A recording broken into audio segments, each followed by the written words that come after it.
آزادی بیان،言论自由 free speech.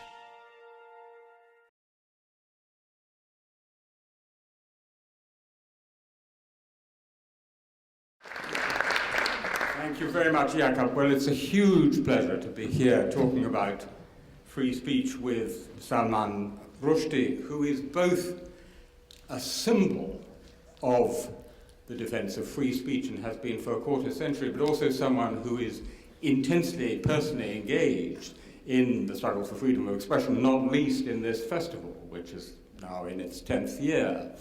I am myself, what Jakob failed to mention, have been working for some years on a book about free speech, which is coming out next year. So that's what we're going to do. We're going to talk about free speech. And Salman, I wanted to start in a slightly odd place, perhaps, in a kitchen in East Oxford, Oxford, England, nearly 25 years ago. The kitchen of our mutual friend, James Fenton. It was fairly soon after the fall of the Berlin Wall. You came to dinner. I don't know if you remember the evening. Your security detail was perusing the exquisite first editions of the poetry of Lord Byron in James's front room, and we were talking in the kitchen. I had spent that year traveling around Central Europe, witnessing the Velvet Revolution and the fall of the Berlin Wall. You had spent that year rather less enjoyably, traveling from safe house to safe house because of the fatwa. And at a certain point in that evening, you said to me, by the way, how did it feel to have won, for your side to have won in Eastern Europe with the fall of the wall? And I, really very feebly, I have to say, said, it feels good. Yeah.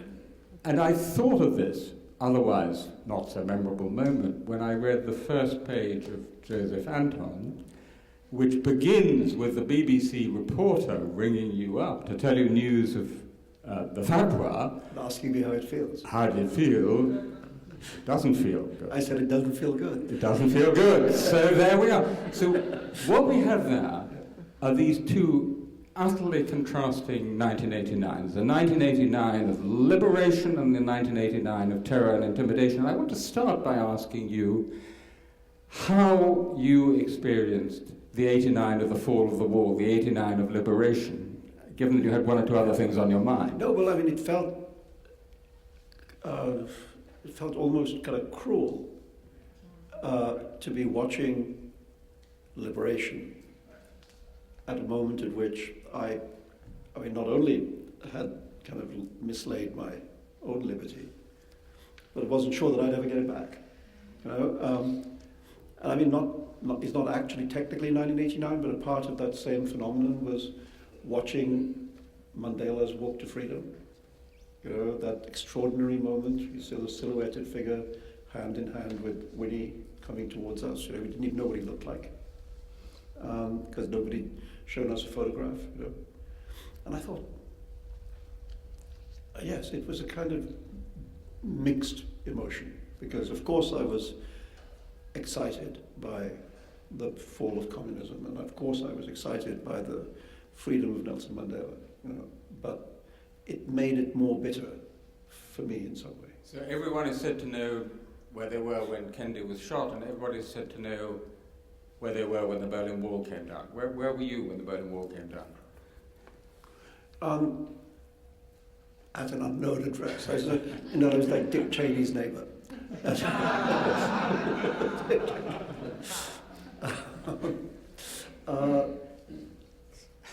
I mean, there were so many. The other thing, of course, that happened that year, which was also a very, strange event for me, was the death of the Ayatollah Khomeini, which happened in June of that year. Which was very inconsiderate of him to die. Really a nuisance of him. I mean, if he just died 6 months earlier, we wouldn't be having this conversation. Or if the Satanic Verses had been published 6 months later. It's real bad timing. Well, Ayatollah's not great. Not great. I have to say, too, talking about free speech, I don't mind just segue into the only witty remark I ever heard being made by an Iranian Ayatollah, which was about free speech. It was about it was, I forget his name, but it was the gentleman whose job it was to kind of shut down opposition websites in Iran. Right. You know? And every time he shut one down over here, 6 more came up over here. And he said, rather piteously, he said, it's like removing a ladder to stop birds from sitting on the roof. Very, very good. I actually was in Tehran in 2005, and their website blocking system is so crude that the University of Virginia website was blocked because it contains the word Virginia. Virgin. Oh, Virgin. Virgin. So it's blocked, because of its and it's blocked in the following proximity. fashion: a little triangle, warning triangle with an exclamation mark comes up. Better not go to Virginia. Yeah.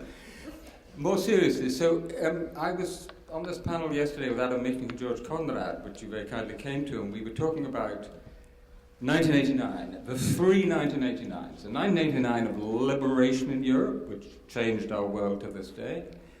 The 1989 of Tiananmen Square in China, which set China on a completely different trajectory, producing in many ways some remarkable freedoms, but also probably the biggest apparatus of censorship in the world. Yes. And the 1989 of the 14th of February, Ayatollah Khomeini's Valentine's Day gift to you, the fatwa.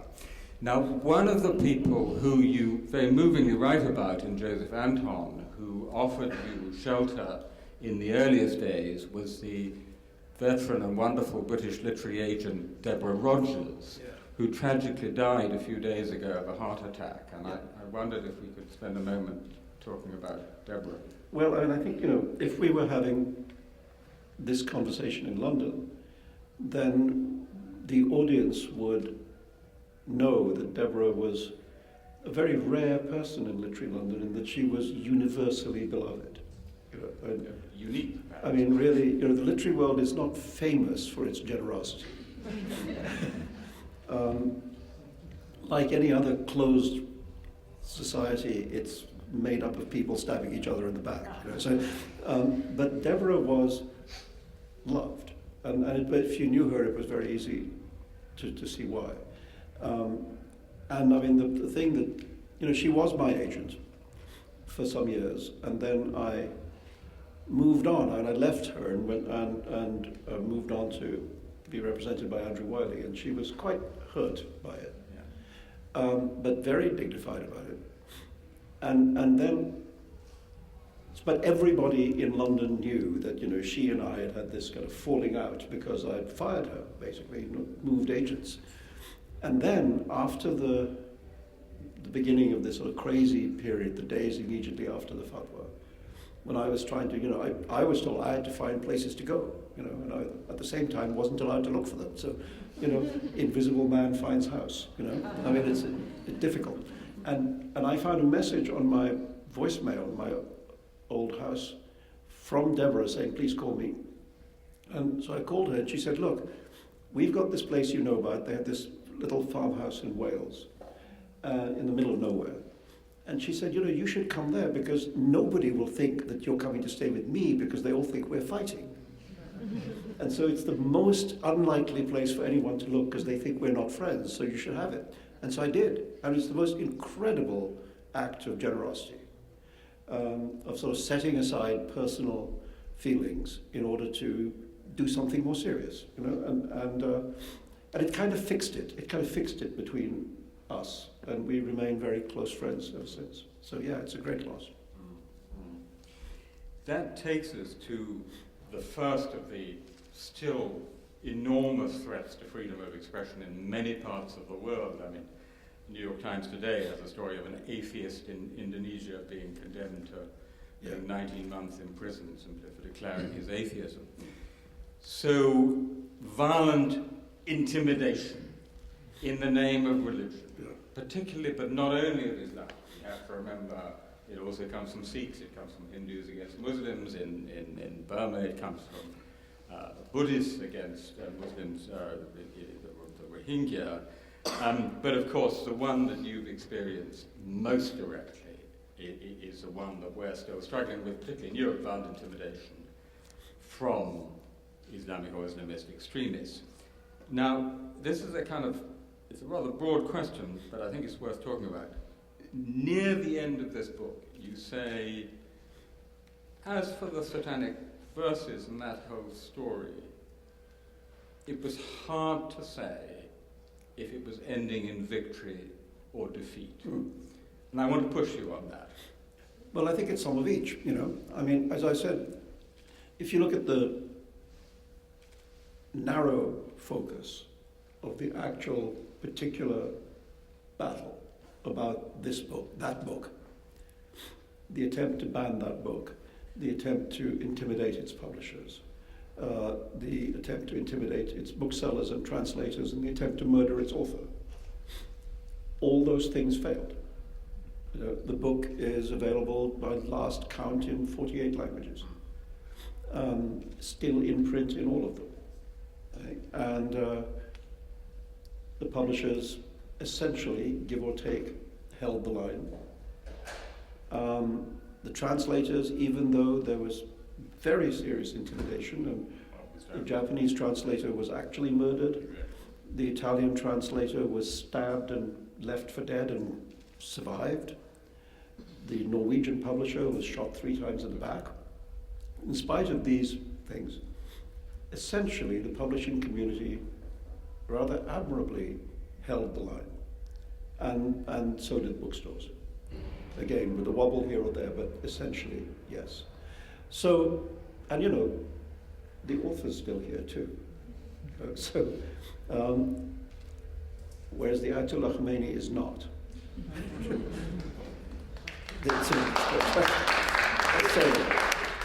And on the subject of the pen being mightier than the sword, you know, do not mess with novelists. But it's, so that, I think, if you look at the actual small narrative of the events surrounding the Satanic Verses, I think we didn't do so badly, you know. I think we did defend what there was to defend. In the larger frame, I think it's very difficult to argue that we succeeded, because I think it was very frightening to a very large number of people. It made it much harder to get anything published which was even about Islam, let alone mildly critical of Islam, let alone seriously critical of Islam. Books that were actually almost hagiographically adoring of Islamic figures became the targets of attack by people who hadn't read them. It became very, very hard to say anything about Islam.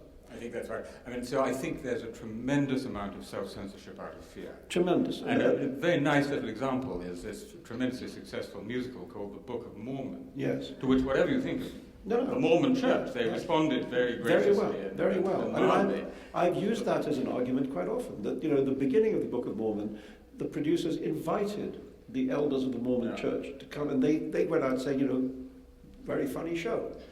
And then they took ads in the program, which said, you know, you've seen the play, now read the real Book of Mormon, you know, and that's what we call being grown up.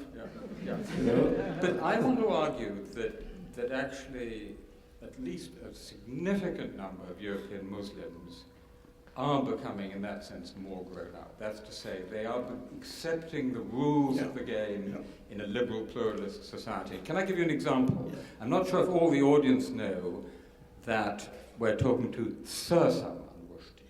So Her Majesty the Queen graciously, you've been dabbed on the shoulder. You could genuflect at any time.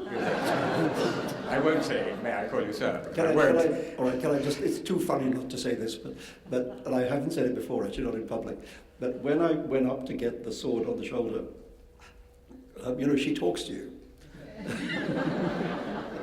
and her opening line to me was, "So, are you still writing books?" The conversation kind of went downhill from there. So, anyway. Yes. Not very literary, the House of Windsor. Yes. You know what? We should make an anthology of those comments, because I once got a much more modest honour, which was for services to the spread of democracy, and her opener was, "Yes, it's a growing field, isn't it?" You didn't entirely approve of this spread of democracy. She's a monarchy, you know. I mean, actually, just to complete the trilogy. When I was much younger, when Midnight's Children won the Booker, there was a literary party that the Queen and Prince Philip came to. It was given by the by-appointment bookstore Hatchards. We never expect the Queen and Prince Philip. Anyway, they both showed up. And a bunch of us were selected to be presented to, you know, Her Madge and Phil the Greek, you know. and she had nothing to say to me on that occasion, but he actually said, "So the Booker Prize, is that tax-free?"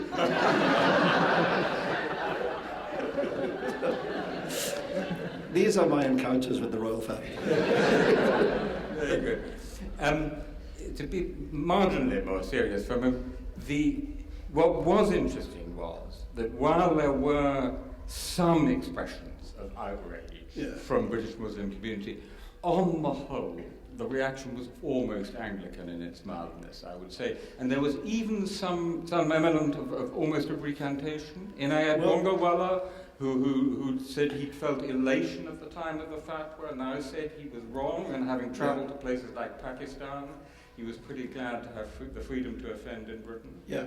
No, I mean, I think it was interesting that some years ago now, when it was the 20th I mean, the press loves anniversaries, you know, so when it was the 20th anniversary of the fatwa, which was 2009, I suppose, the British press did go and ask quite a lot of British Muslims who had been involved in the campaign against at the time, you know, who'd been involved in book burnings and this and that.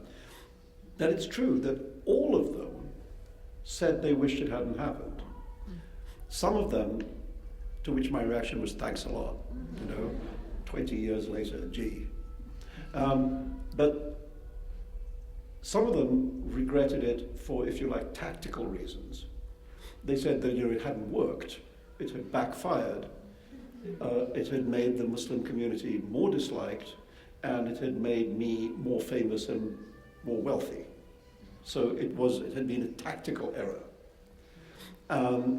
And they had learned that lesson, that wasn't the way to do things. But in a sense, that's okay. That's okay too. That's okay, as long as you get to the right point. I agree. There were some people who recanted, if you like, tactically, and others, like Banglawala that you mentioned, who seemed actually to have recanted on the point of principle and to have accepted the free speech argument.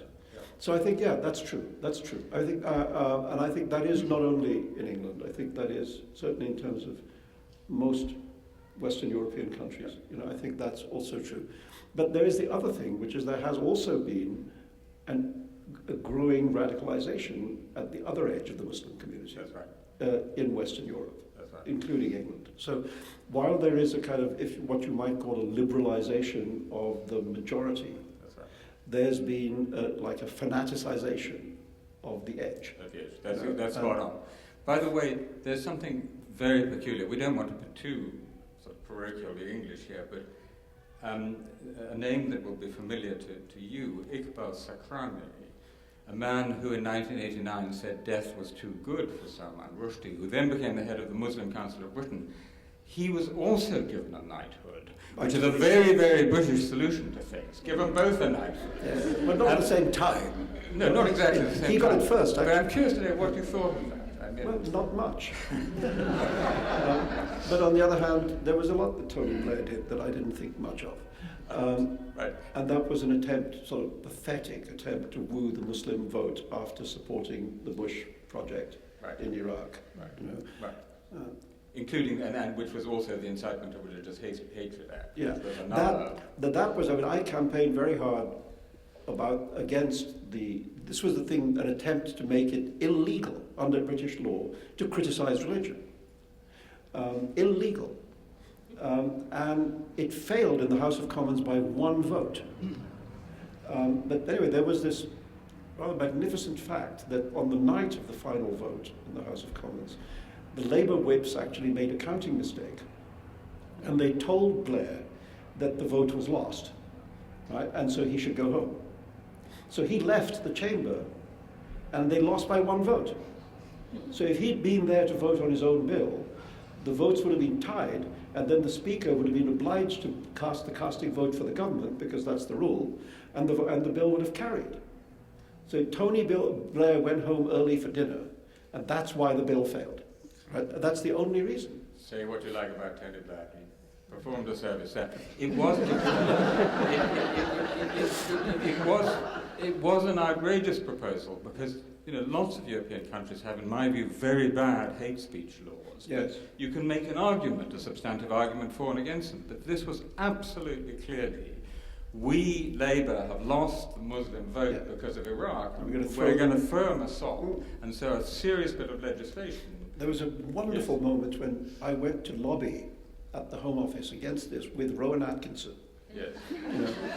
Mr. Bean goes to Whitehall. And Rowan Rowan is, he's a very serious, thoughtful, softly spoken man. And they all loved him. They were all fans of his, so they all wanted him to like them. And he didn't. And he very quietly, he said, for example, he said, recently, in my television program, we had a sketch, you see, which showed Friday prayers in, I believe it was Tehran. And I had a voiceover over this shot where I said, and the search goes on for the Ayatollah's contact lens. And he said, now, would I be able to say that, or would I go to jail? And they were all saying, no, of course, humour, we're absolutely in favour of it, we love it, comedy, ha-ha, yes, totally in favour. And he said, well, how would I know? And they said, it'd be very simple, you should give us the script in advance, we'd put it through a government department and clear it. And he said, why does that not make me feel happy? I mean, it was a disgraceful attempt to create, a government, state-controlled censorship of the media. Didn't work. So they were the Undersecretary for Humour. Yes, exactly. Exactly. I mean, what is a joke? It was so. I mean, that's what we're saying. These encroachments on free speech are kind of constant. These efforts to pay lip service to this idea, which is gaining more and more and more traction, that people have a right not to be offended. Yeah. People don't have a right not to be offended. Because all sorts of things offend all sorts of people. And if we all had a right not to be offended by anything that offended us, nobody could say anything. Yeah. So, I don't like the novels of Dan Brown. But I think he should live. I find that deeply offensive. I mean, I'm not sure about publish, but live. Gives a new meaning to publish or perish. And what I'm saying is that I think Ronald Dworkin said this in a much more scholarly way, where he said, there is no right not to be offended. Yes, that's right. I mean, what Ronald Dworkin said is, no one has a right not to be offended. Yeah, exactly. Which, of course, does not mean we have a duty to be offensive. That's an entirely different matter. How we speak is our own choice. That actually, I want to come on to another country which you know extremely well as the land of your birth, for this reason. As I say, I've been working on free speech for some years, and you have, if you look at it globally in the age of the internet, you have the United States and Europe, which with major variations are areas that value free speech, and at the other end you have majority Muslim countries, and you have China, which in their very different ways have a highly restrictive approach to free speech. In between, you have a number of what I call swing states, which are really big, important states, often emerging economies, developing countries, emerging great powers, Brazil, South Africa, India. And India is one of the most important. Now, in the book, you write quite movingly about your first return to India, which is, of course, where the book ban started, and the Indian Express headline, which was Rushdie in India, there is only joy, lots of joy, which is wonderful. Yeah. On the other hand, you couldn't go to Jaipur 2 years ago. Yeah. Wendy Donage's book has just been banned. OUP India, people fear for their lives because they post something about Bal Thackeray on Facebook. Yeah. The country's most famous artist, M.F. Hussain, has to live out the rest of his life abroad because of his depictions of Hindu gods. I mean, you have a sense almost of a whole country that is just waiting to take effect. Yeah, I'm afraid. I mean, I spoke about, you weren't here on the opening night, but I did talk a bit about India then, and I do think that it is going in a very worrying direction. Yeah. You know, and on all kinds of some of the things that you said, yes, but it's like across the board. It's in the arts, yes, it's literature, but it's also and painting, but it's also movies, it's also scholarship. I mean, as you mentioned, Wendy Donegal, there have been other attacks on very, very scholarly. Well, the OUP works. Oxford one. Yeah, and you know, Professor A.K. Ramanujan's whose essay called 300 Ramayanas, which has been for about 30 years the foundation text of the study of the Ramayana in Delhi University, was driven out of the syllabus by Hindu protesters. I mean, there is one of the great benefits of the internet is you can take it off the syllabus, but it's still there. You know, you can still read it. But mind you, that's sometimes a bit of a cop-out for publishers, isn't it? Yes. Because publishers just say, oh, it's no problem because it's there on the internet. Yes. But someone has to put it there. I know. Well, I mean, you know, the Satanic Verses is still banned in India. Although, amongst places where it's not banned, it was unbanned in Libya after the fall of Gaddafi. So I mean, it's very odd. It's pretty available in Egypt, but also it's available in India electronically. Sure. You know, I mean, if you want to buy the Satanic Verses in India, just go to Amazon. You can download it onto your Kindle in a minute, which makes it kind of silly. But there isn't even now any willingness amongst publishers to challenge the ban of the hard copy books. So if you think this major swing state, India, is on the whole going in the wrong direction, Yes. why do you think that is so? Well, partly it has to do with problems in both political parties. The Congress is essentially weakness, and its desire to appease every interest group by allowing them to ban whatever they like. So there's a kind of banning competition. You know, if the Muslims get a book banned, then the Hindus want a book banned, and so on. That the Congress has allowed that to go on for many years now. By the way, using legislation that originally came from the British Raj. Yes, exactly. And then now with the rise of, or the return of the BJP to what will almost certainly be government at the end of this election that's going on now, that's more brutal. That's more, they actually really want to ban things that they don't agree with. So that, for instance, they're banning a lot of textbooks and rewriting the textbooks to offer an exclusively Hindu-dominated vision of the history of India, which was, you know, ruled by Muslim kings for several hundred years. But that all has to now be presented negatively. Even though, for instance, the rule of Akbar the Great is one of the extraordinary moments in the history of India. Anyway, so there's that. I mean, for instance, in this election campaign, the editor of one of the most important newspapers in India, a South Indian newspaper called the Hindu, English language newspaper, the editor, Siddharth Varadarajan, was forced to resign by the ownership of the paper because he was believed to be not pro-Narendra Modi enough, Narendra Modi, the leader of the BJP. And then his caretaker at his residence was beaten up in the street by a bunch of thugs who said to him, "This is a warning to your boss, and tell him to be careful what he says on television." You know, other Indian journalists have already been stating quite openly that they believe that there's a serious attack on journalistic freedom underway, and that will become much worse when, or as seems likely, when the BJP becomes government. So it's a very worrying moment. It's a very worrying moment. So then here's the question. How do we engage in that conversation in India, which I've certainly tried to do myself? We have this Oxford University website, freespeechdebate.com, which is in 30 languages, including Hindi. No, it's great, because also what you're doing there is a thing that really needs to be done, which is you have these sort of principles of free speech. Yes. Sort of, what is it, 8 or 10?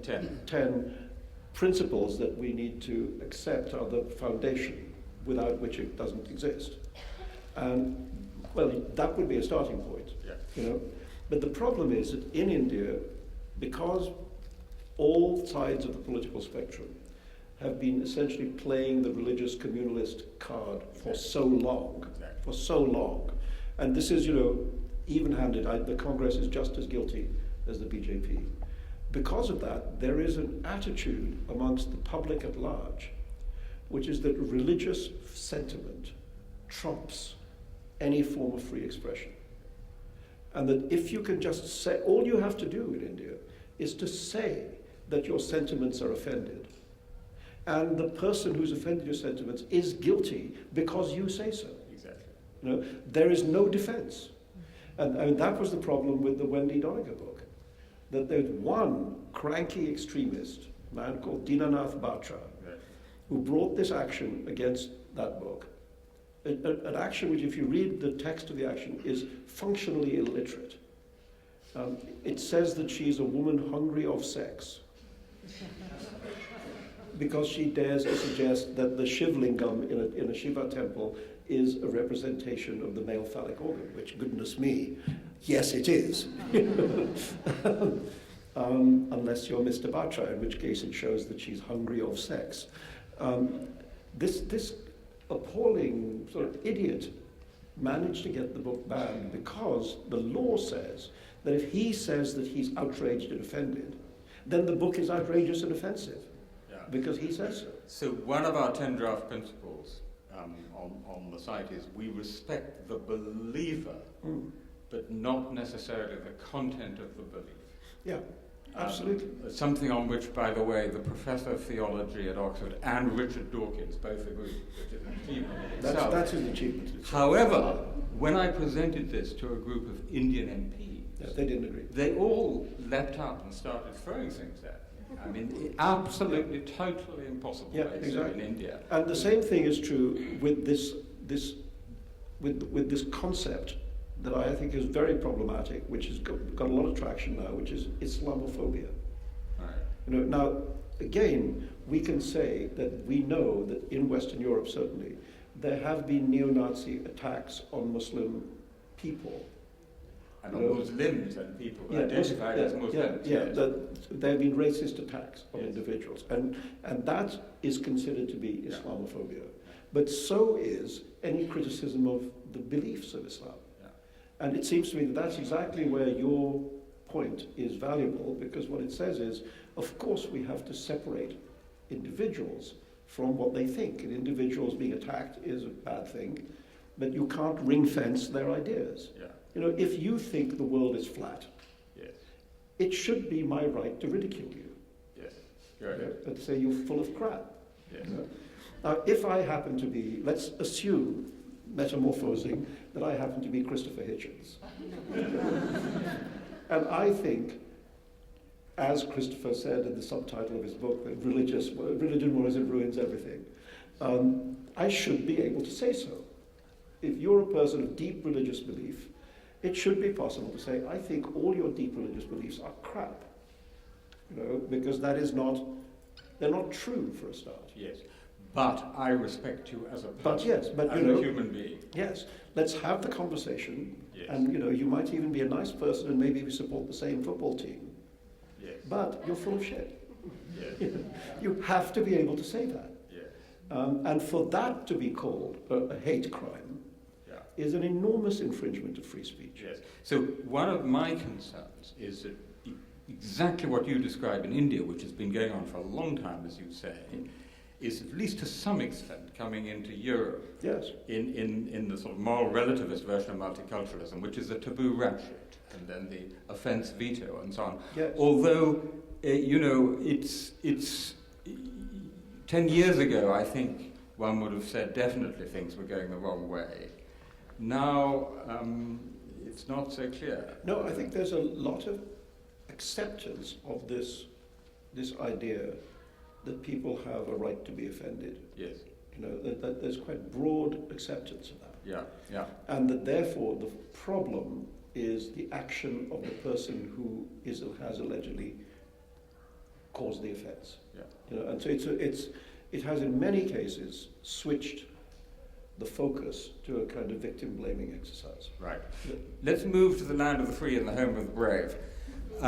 which it doesn't have this problem, because actually, because of the First Amendment, the United States doesn't have this kind of hate speech legislation, although it's not entirely, but it does have other problems, one of which is the NSA and mass surveillance. So I read an interview with Jimmy Carter in US News and World Report, which said, roughly speaking, two things. That I think Edward Snowden has really performed a great public service by revealing this stuff, but that he should still be tried as a traitor. So he's a traitor who's performed a public service. This seems to me rather difficult. It is difficult to hold these two things in one's own mind. So what's your take on Edward Snowden? It's not quite Jimmy Carter's. But I do think that it's not morally simple. And first of all, I agree that on the whole, I think there's been a public benefit from the revelations, right. Because the way in which the administration has reacted by accepting that certain kinds of surveillance are too far and has, offered proposals to stop certain kinds of surveillance and limit others, I don't believe that would have happened had it not been for Snowden's revelations. The congressional and parliamentary oversight had totally failed. Yeah, so it's only because of these revelations that there is this new attitude. So I think that's unquestionably the case. I think first of all, I found it extraordinary that material of such extraordinary national sensitivity was available to somebody with such a low security clearance. That somebody who is a very small functionary in a kind of outsourced operation could stab at the heart of the American secret state. And I think first of all, put your own house in order. I think that was such a colossal loophole that sooner or later somebody was going to go through it. Just as, by the way, Private Bradley Manning also had access. Yes, exactly. These people, of very junior people, were able to get at very, very highly sensitive material. That's, I think, should be a security issue first. I worry a little bit about the way in which this was done, because I think that countries do carry out acts of information gathering. That intelligence exists. Yeah, but it wasn't just spying on other states, was it? No, the spying the spying on American citizens, I think, is the bit that's very straightforwardly, the administration seems to have admitted that it went too far. I have some moral qualms about what Snowden did, but I think those are overridden by the large-scale benefit of... But what are the qualms, about... Well, I wouldn't call it treason, but I would call it a betrayal of confidence. If you're... But isn't that what a whistleblower is meant to do? If a whistleblower believes in something... But the question is why? The thing is, it seems to me there was a damaging intention. And I don't like the fact that he's sitting in Moscow with Putin. I'm going on television with him. What, you think he's really not talking to the Russians? Well, I don't like that either. On the other hand, since he was going to be locked up for a very long time... Yeah, but look where he's sitting. Do we think that Vladimir Putin has no interest in what he knows? Really? That he's been given safe haven by Putin for no reason? No? That's treason. My reading of Snowden is that he was a classic whistleblower. He seems to be credible in what he's done, and unlike Julian Assange, he took it to responsible newspapers like The Guardian, who handled the stuff responsibly so lives were not endangered. I agree, but I'm just saying now, look where he's sitting. And I don't find that at all okay. Who's he talking to? Is he really talking to nobody? The Russians never sent anyone to talk to him? We think that? Yeah, well, he did, if you remember, he did go on the phone in with Putin and ask Putin what the Russians were doing in the way of mass surveillance. I know. Well, if ever there was a staged conversation, that felt scripted. Scripted. Yeah. And I don't know who scripted it. Yeah. But one of them did. I think that... But I agree that the benefit is the benefit to citizens of this country, in this country, being snooped on by their own government. Yeah. There's a definite benefit coming out of this. Yeah. There's also another point there, which is something that I found working on this book, which is that all the great American First Amendment literature, probably the greatest free speech library in the world, is about public power. It's about the encroachment on the state on free speech. And America is much less good at constraining private power. Yeah.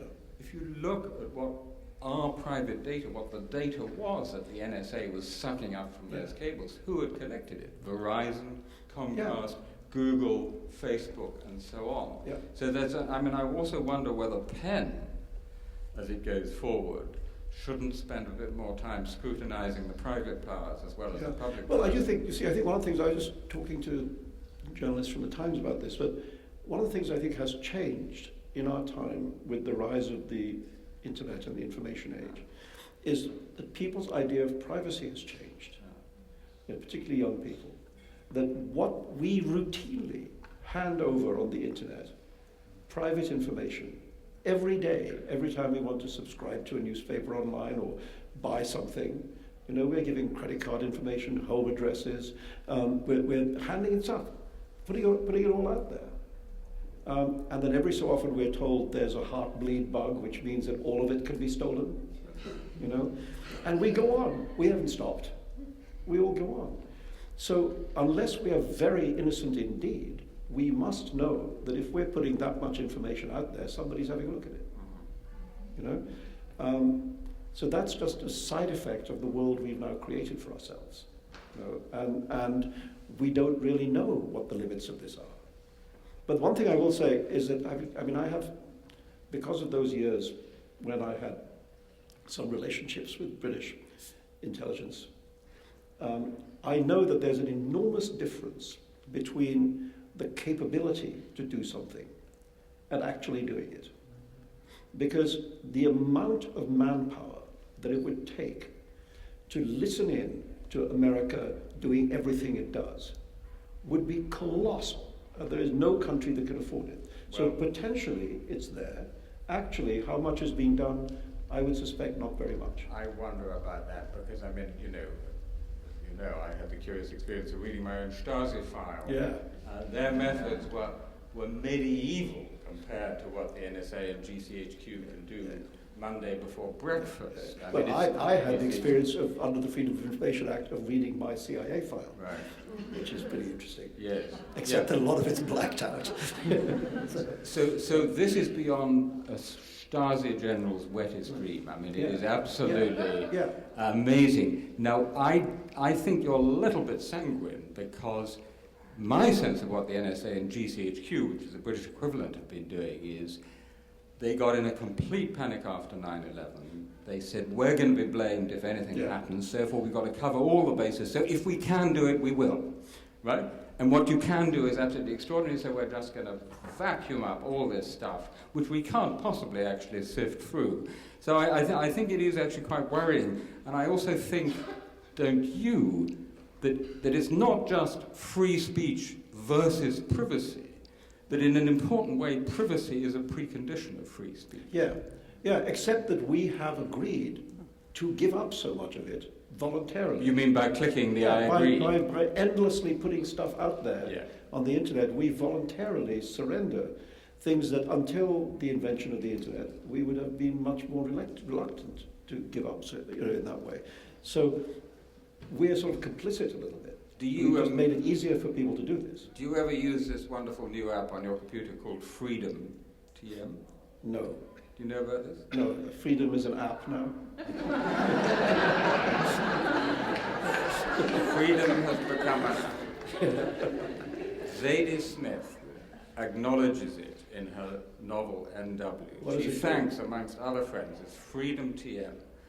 And what it's the thing that shuts down the internet. So it turns off the internet for as long as you want, for 5 hours, while you get on and write your novel. So the amazing irony is the ultimate freedom on the internet is the freedom to turn off the internet. Freedom from the internet, You haven't... No, I haven't. I've heard about it, actually. I think Zadie told me. You must be supremely self-disciplined not to go off. Well, I mean, you know, we write. You know, what else are we going to do? Well, go off. I'll go off that. Yeah. No. I can manage to write without it. Okay, I want to just raise one more subject, and then I want to throw it open to the floor, to the people, which is about these 10 years work on pen and world voices, and thinking about the great writers who've died in these years: Gabriel Garcia Marquez, Václav Havel, Czesław Miłosz. There was this whole cohort of writers who were also national heroes, moral authorities, political symbols, right? And I guess the question is whether, and we don't see another generation of such figures as we look around the world today, whether that's something to be regretted or in some sense to be welcomed, because in a normal country you don't need the writer as your hero. I mean, I don't think writers ever set out to be that. Well, I wouldn't count them. Not all. Well, there's one or two. I'm not going to say that. No names, no background. But yeah, there are one or two. But mostly, mostly writers are writers and are interested to express their views of the world through their books. But it's certainly true that in the post-Soviet Union world of the countries that were the former Soviet Union, the place of literature has declined because you don't any longer need writers to be the people articulating the truth against the official lie, and substituting for a free press and all the other things that you have. I mean, I remember being in Budapest and meeting now the mayor of Budapest, Gabor Demszky, who back in the day was a prominent publisher of samizdat literature. And in his mayoral office, his most proud possession was a small glass cabinet in which were all these very cheaply produced great books, which they had disseminated. And he just thought it was the greatest thing he ever did in his life, and he said so. And I asked him, I said, how did you publish the books? It's one thing to print them secretly in small numbers, like a few hundred copies, but how did you get it out there? And he said, well, people would come and we would give them like a pile of 12 books, and the deal was that they could keep the money for 2 of them and it'd bring us back the money for the other 10. And I said, but how did you know they'd come back? You're just giving them the books and they're walking out of your office. And he said, well, they always came back.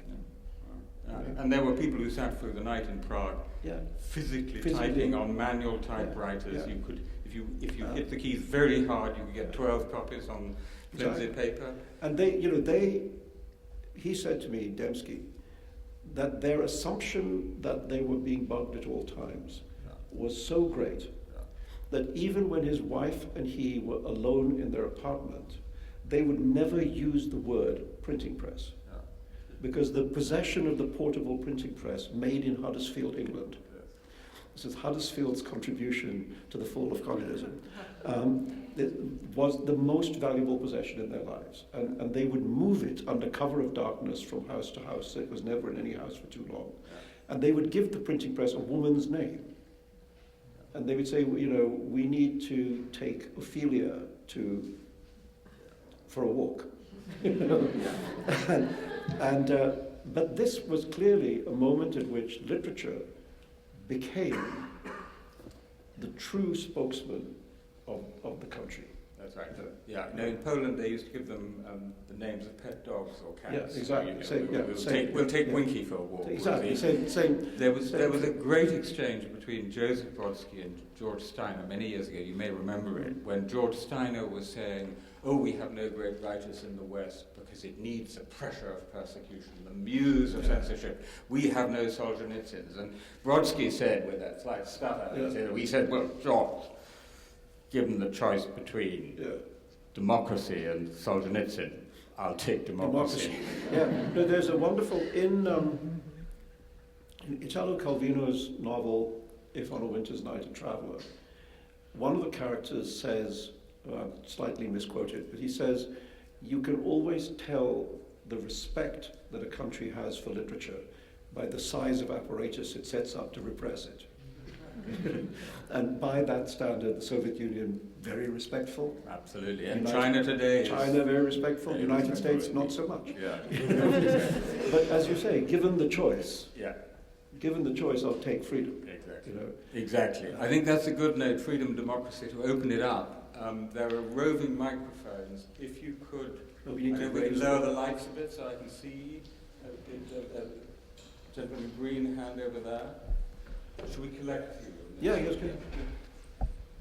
Hi, my name is Ahmed. I am a graduate student at NYU. First of all, I would like to thank PEN Voices for their support for my former colleague Muhammad bin Deeb al-Ajami, the poet who committed very horrible crime by writing a poem in Qatar.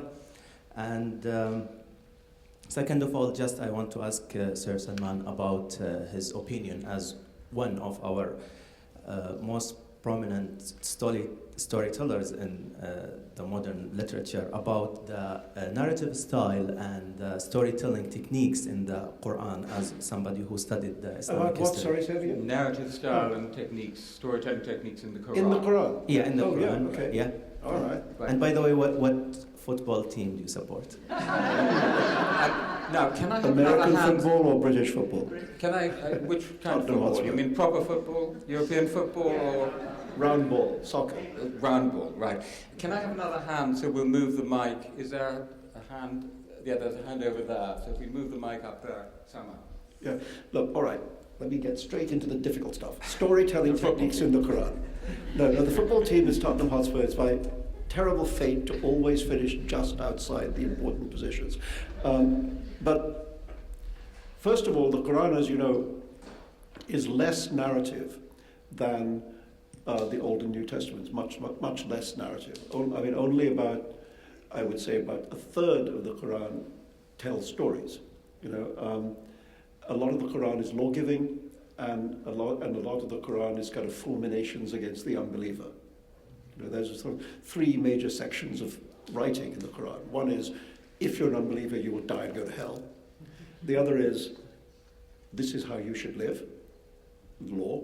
And the third is narrative. Now, the narrative sections, blasphemy coming.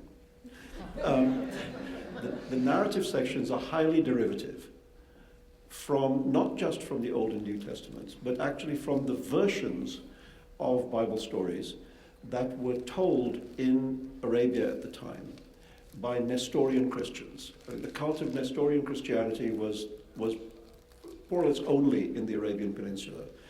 And one of the things that Nestorian Christians did was they ran a lot of the oases. They were like the innkeepers. And of course, the Prophet Muhammad, before he was a prophet, was a very successful merchant, and he was trading, on the caravan routes. And the first places he would have heard Bible stories would have been at the oases in Nestorian versions. And the versions in the Quran are more or less identical to the Nestorian Christian versions. So that, for example, the story of Jesus, in the chapter in the Quran which is called Maryam, Mary, which is where the story of Jesus Christ is in the Quran, Jesus Christ is born in an oasis under a palm tree. And that is exactly the Nestorian variation of the Christian story that was in use at the time. So, of course, if you believe that the Quran is the uncreated word of God, then what I'm saying is blasphemy. If you believe that it's a historical document, that you can see the way in which the experience of the prophet influenced the telling of the tale, then this stuff makes complete sense. So what I'm saying is that that's the narrative aspect of the Quran. It either recapitulates what we know from the Old Testament, or it offers variations, local variations, which pre-existed, which predate the Quran. For me, one of the real sadnesses is that, I think the thing that is really interesting about Islam is that it's the only great religion born inside recorded history. This is the one where we know who the Prophet was, where he lived, what his economic situations were, what his family was, who his wife was, what he did for a living. We know a great deal about his character. We know a lot about the social and economic situations of Arabia at the time. And we can see how all of that is relevant to the ideas that are expressed in the Quran. But that historical approach, that approach of looking at the Quran as an event inside history, is prohibited by Islamic orthodoxy. Because if this is the word of God, then presumably God is not affected by the social economic conditions of the Arabian Peninsula in the 7th century. So all of this stuff is irrelevant. So it means that something which really can be intelligently studied is very often not intelligently studied because of these anathemas. But anyway, that's the short answer. Yep. Okay, well, I'm guessing 95% of the people have these, 99% of them have cameras. What are your thoughts? Introduce yourself too. Yeah. Sorry, what are your thoughts on most people have cameras now and there's a lot of surveillance heading up instead of just heading down? Yeah, well, sometimes it's useful because people with cameras have managed to grab images of things that, political events or people misbehaving that have been useful information. But I don't know, it's changed the literary signing session because everybody wants a picture now. I don't know, I'm sort of slightly against all this obsession with selfies. You don't want a selfie with Ella Thorning-Schmidt? I might want a selfie with Pussy Riot. That's tomorrow night. I think I might be doing that. Great. Let's take a few more questions. I suggest we group them now so we get a few more in. Firstly here. If you could... Thank you. My name's Sean Randall. I edited the Mantle. We've been covering the World Voices Festival all week and for the past few years. So my question is to both of you in regards to censorship in China. How do you approach publishing in China when faced with selective censorship? Do you allow some passages or chapters in your books to be removed so that some of the ideas can make it through to the mainland? Or is it binary all or nothing? Excellent question. Let's hold that and take a couple more. The gentleman in cap there. Hi, my name is Bilal. I work for Bilal Qureshi. I work for NPR, and I was recently at the Lahore Literary Festival in Pakistan, where there was a great festival sort of celebrating expression and creativity in Pakistan, which seems ironic to a lot of people as well. And I was, many people speak about creativity being a response to limits. You sort of address the issue of would you rather have democracy than censorship, but if you see any connection actually between the kind of work that comes out of a place like Pakistan to respond to orthodoxy and censorship that is actually interesting and striking to you as a creative person. Okay. Thank you very much. And I'll take one more. We've had only men, I think, so far. So is there someone who is not there? There we are.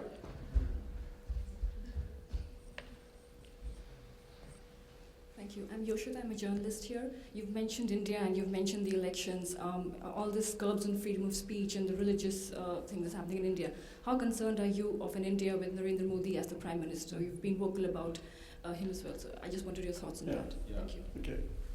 Well, to go backwards, I think I've stated fairly clearly that I'm pretty concerned about a Modi-run government. The indications that it'll be a fairly bullying government are already there. We already see journalists and writers being bullied. They haven't even taken power yet. And you already see, even more worryingly, a kind of self-censorship setting in. People worried that they're going to be bullied and therefore trying not to do anything that will attract the wrath of the Modistas. But yeah, I think it is there's never been a politician quite like Narendra Modi in India, and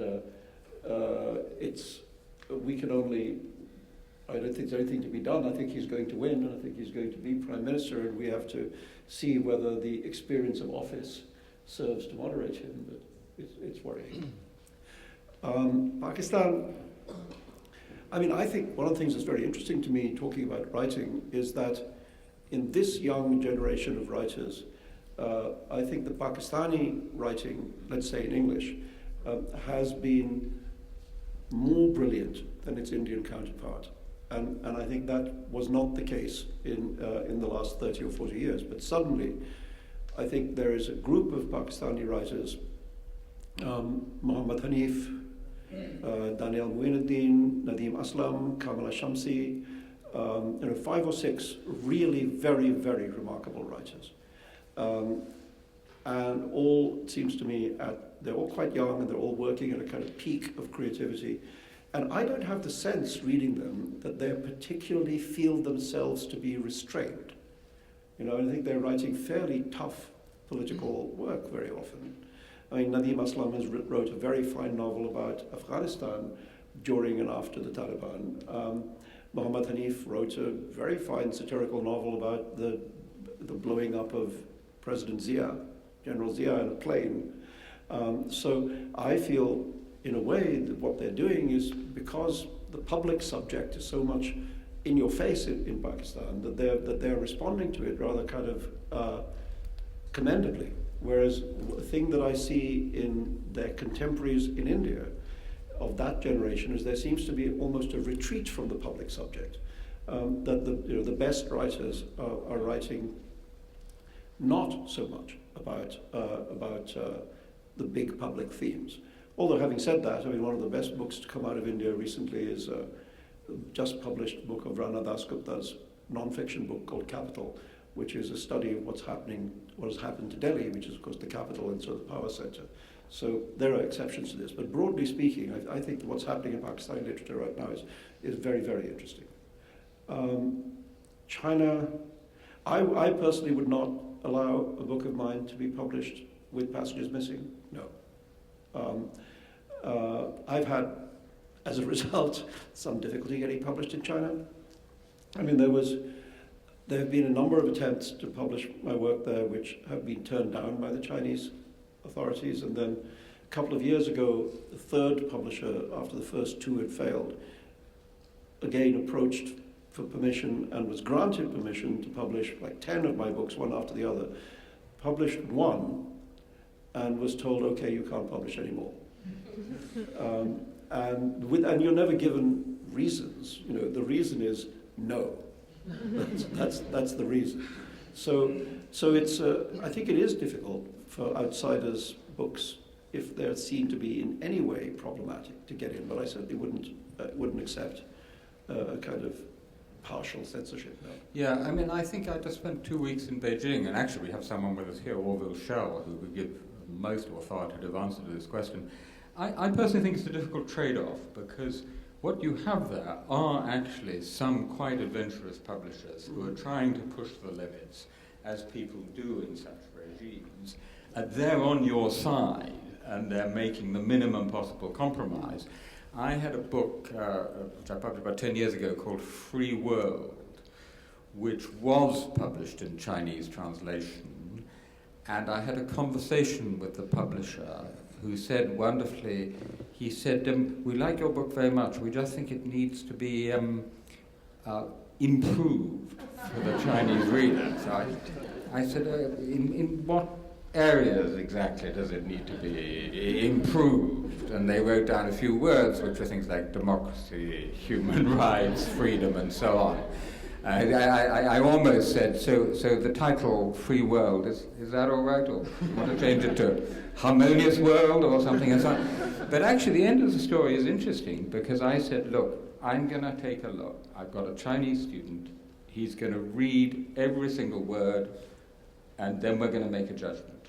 And they took out the absolute minimum. They took out 2 paragraphs, one about Tiananmen Square, and one an unkind reference to North Korea.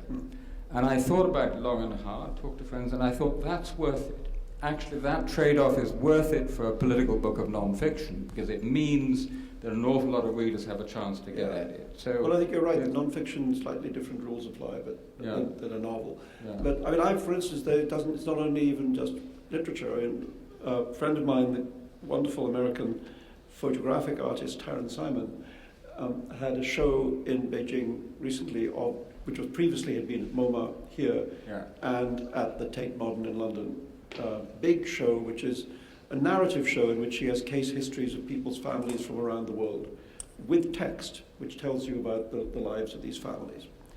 And the Chinese invited the show and then censored it and said that there were certain of the images that could not be shown and certain of the texts accompanying the images which could not be put up. And there seemed to be absolutely no logic to it. And so in the end, she mounted the show, and where they'd been censored, she put up black squares. Very good. So there were black squares showing everything that was missing. And that was apparently okay. Yeah. So they don't even mind that people know that they censor. They'll just do it anyway. Yeah. I mean, we had this thing last year at the World Voices, where we had we invited Ai Weiwei, and he wasn't given travel documents, so he wasn't able to come. It's the only time in the entire history of PEN World Voices that a writer we've invited has been unable to come because of his government preventing him. It's the only time. When I say writer, artist. So we, in the end, with the New York Times, we arranged for a Skype link-up in the New York Times' theatre, where I was going to have a conversation with Ai Weiwei by Skype. And we were very worried, because, that's a fragile link, that we were very worried that the Chinese were going to pull the plug at the last minute and we'd be unable to do it. So what the Times did rather intelligently is interview him before and tape everything. So we actually had all his statements on tape. In case the Chinese pulled the plug, he would still have been able to be there and say his piece. But they didn't. And then we talked actually very freely. I mean, he wasn't pulling any punches at all. Yeah. He was saying exactly what he thought, and they allowed that to happen. Yeah. So it's completely illogical and unpredictable. Yeah. And I mean, I also think wherever possible, and you just illustrated that, we want to continue the conversation. Of course. We want to keep the conversation going, so long as it's compatible with not yielding to violent intimidation or massive censorship. And Okay, while we're talking about people who weren't allowed to come, and you mentioned the passing of Gabriel Garcia Marquez. There was a long period of time in which Garcia Marquez was refused admission to the United States because of his friendship with Castro. The United States authorities would not give him travel permission. Like Narendra Modi, by the way. Yeah, so not surprisingly, Garcia Marquez was quite pissed off about all this. But then they relented. I mean, about 10 years ago, he was diagnosed with a form of cancer, which required him to be treated in Los Angeles, where one of his sons lives. And they relented, and he was able to come several times to California to receive therapy for his cancer, which actually seems to work quite well. So that broke the embargo. And so when we started off with PEN World Voices, which was about this time, it was about this moment when he was quite unwell. He was having chemotherapy in LA. But after a couple of years, he seemed to be better. And so I would personally write to him every single year and say, we will do anything it takes to bring you to New York. Whatever it takes, please come. And he wrote right back, and he said, your greatest ally is my wife, because she wants to go shopping in New York. But he never said yes. He never said yes. And I think it was that residual resentment of having been banned from traveling to New York for his whole life. He just never said yes. It's a great regret of mine that we never got him here. We have time for one more there in the third row. Lady in the blue scarf, the microphone.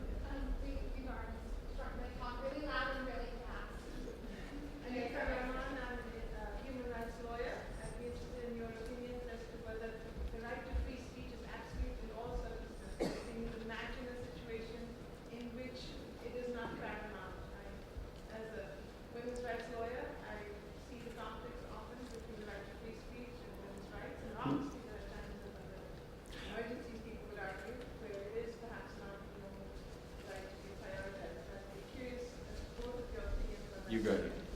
go first, but you have to go too.